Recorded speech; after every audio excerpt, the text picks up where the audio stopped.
So I'm going to get a lower lead arm, and this should help me swing a little more from the inside and hit more of a draw.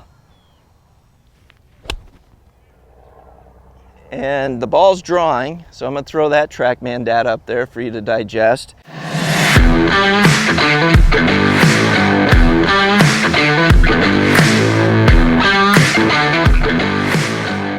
Hey everyone, in this video we're going to go over how to use the lead arm in the backswing. I'm going to explain to you how the lead arm controls the trajectory of the golf swing, and then based on how we swing the club, what's the best fit for us.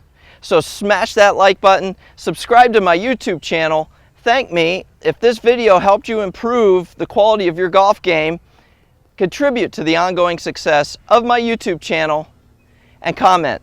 These things help in more ways than you know. Okay, so the first thing we have to do is we have to define the lead arm. And the lead arm is the one closest to the target. So if I'm a left-handed golfer, it's going to be my right arm. And if I'm a right-handed golfer, it's going to be my left arm. And I made a statement in the opening that the lead arm really controls the trajectory of the golf swing. So let's dive into that a little more. What did I mean by that? So if my lead arm, my right arm as a lefty, goes more up, that is going to create more of a fade profile. And the reason is when that arm gets up into the air and then I start my downswing and I start to blend in some rotation, what direction do I see the club swing? I see it swing to the right for a lefty.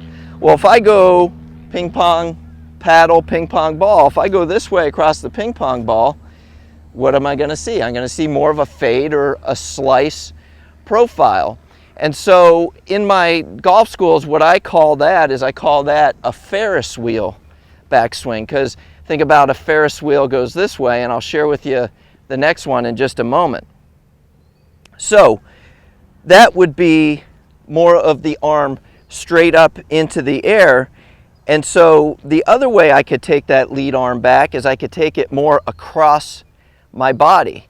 So now from here, and this is taking into consideration you're not somebody who reroutes the club, right? Like you look at Fred Couples, you look at Jim Furyk, their arm is up, but then they drop it to the inside, they reroute the club. Matt Wolff would be another one who does that.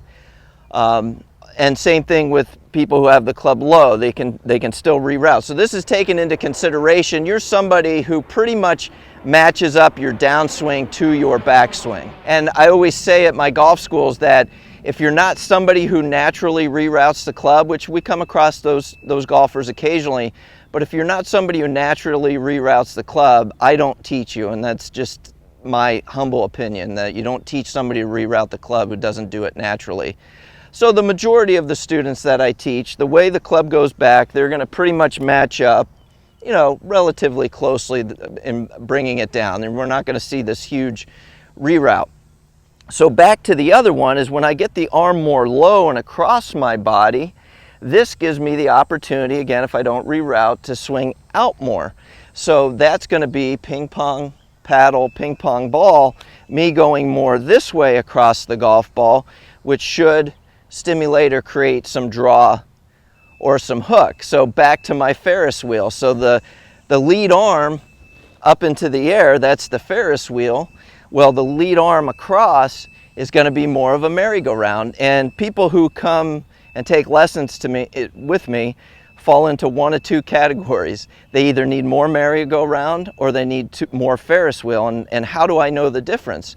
Well, somebody who slices and really cuts across the golf ball is going to benefit from a little bit more merry-go-round. Somebody who naturally hooks or draws the golf ball is going to benefit from getting the club out in front of them more, so they're going to benefit more from the Ferris wheel. So I have my TrackMan hooked up here, and I want to make a couple swings. One, I'm going to use the Ferris wheel, which should generate a club path that goes out to in, or this way across the target line, which, as I said earlier, ping pong paddle, ping pong ball, should induce that sort of spin, so we should see more of a fade profile from there. And then after that, I'm going to make more of a merry-go-round or a low left arm backswing, which should help me get the club going a little bit more into out and should yield more of a draw profile. So let's give that a try. So let's start with the Ferris wheel. So I'm going to feel the trajectory of that left arm more up, and I'm just going to finish. And I can't see the TrackMan numbers, but I'll pop them up there and give you a chance to digest that. The ball did have some fade to it, and I can look at my divot, and it does seem to be going a little bit more this way across the target line. So I'm guessing that that was more of an outside in sort of swing. And now we're going to do the opposite. So now I'm going to work more on the low lead arm across my body, across my chest.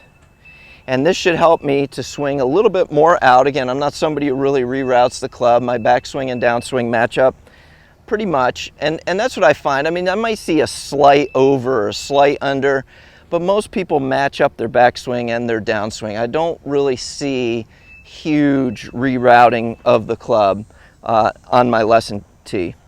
All right, so let's see if we can do the opposite now. So I'm going to get a lower lead arm, and this should help me swing a little more from the inside and hit more of a draw. And the ball's drawing, so I'm going to throw that TrackMan data up there for you to digest. But in looking at the divot, I do believe that that path was moving a little bit more into out. So this should really empower you as the student to understand how that lead arm controls the trajectory of the golf swing. And if you're more of a elite player, you can use this to shape the ball when you're out there playing to hit fades and draws on command.